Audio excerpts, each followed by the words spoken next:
അതെ, ക്യാൻസറാണ്. രേണുവിന് ക്യാൻസർ ആണോ അല്ലയോ എന്നിങ്ങനെയുള്ള പല ന്യൂസുകളായിരുന്നു വന്നുകൊണ്ടിരുന്നത്. ഫൈനലി ഇതിന് രേണു പ്രതികരിച്ചിരിക്കുകയാണ്. ഒരു ഇന്റർവ്യൂയിലൂടെയായിരുന്നു പുള്ളിക്കാരിയുടെ ഇപ്പോഴത്തെ അവസ്ഥകളെല്ലാം തുറന്നു പറഞ്ഞത്. കുറച്ച് മോശമാണ്. ബ്രസ്റ്റ് ചെയ്യുന്നത് ആക്സലറി ഈ കഷത്തിലേക്ക് വ്യാപിച്ചു, ലിംഫ് നോഡ് വഴി. അതുപോലെ ചെസ്റ്റ്, ഹാർട്ടിൻ്റെ മസിലിലോട്ട് ചെറുതായിട്ട് വ്യാപിച്ചു, ലങ്സിലോട്ട് വ്യാപിച്ചു. അങ്ങനെ സ്റ്റേജ് 3 കഴിയാറായി. അങ്ങനെ ഒരു സ്റ്റേജിലാണ് ഇപ്പം കടന്നു പോകുന്നത്.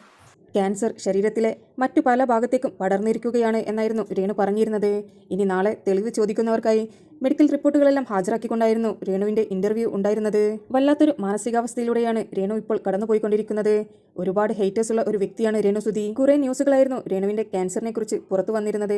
എന്നാൽ അതിൽ പല കാര്യങ്ങളും സത്യമല്ല എന്നായിരുന്നു രേണു പറഞ്ഞിരുന്നത്. തുടക്കം മുതൽ തനിക്ക് എന്താണ് അനുഭവിച്ചത് എന്നെല്ലാം രേണു ഇന്റർവ്യൂയിലൂടെ തുറന്നു പറഞ്ഞിട്ടുണ്ട്. ഒരുപാട് ഹേറ്റേഴ്സ് ഉള്ളത് കൊണ്ട് തന്നെ ആ പോസ്റ്റിന്റെ എല്ലാം അടിയിൽ ഒരുപാട് നെഗറ്റീവ് കമന്റ്സുകളാണ് വന്നുകൊണ്ടിരിക്കുന്നത്. ഒരാൾക്ക് അസുഖമുണ്ടെന്ന് പറഞ്ഞു വരുന്ന ന്യൂസിന്റെ താഴെ പോയി പുഴുത്ത് ചാവട്ടെ എന്നൊക്കെ പറയുന്ന കമന്റ്സ് ഇടുന്നവരോട് ദയവ് ചെയ്ത് നിങ്ങൾ അങ്ങനെയുള്ള കമന്റ്സ് ഒന്നും ഇടരുത് എന്ന് മാത്രം പറയുന്നു. റിതപ്പനെ ഓർത്ത് ഒരുപാട് വിതുമ്പിക്കൊണ്ടായിരുന്നു രേണുവിന്റെ ഇന്റർവ്യൂ ഉടനീളം ഉണ്ടായിരുന്നത്.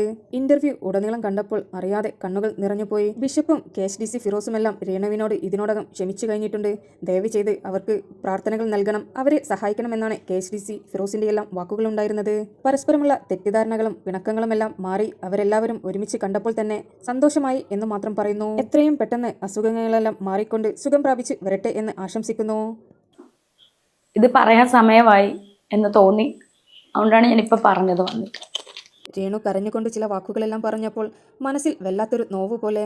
പെട്ടെന്ന് തന്നെ അസുഖമെല്ലാം മാറിപ്പോകട്ടെ എന്ന് മാത്രം പ്രാർത്ഥിക്കുന്നു. കിച്ചുവിൻ്റെയും ഋതപ്പൻ്റെയും കൂടെ നല്ലൊരു അമ്മയായി പൂർണ്ണ ആരോഗ്യവതിയായി രേണു ഉടൻ തിരിച്ചെത്തട്ടെ എന്ന് മാത്രം ആശംസിക്കുന്നു.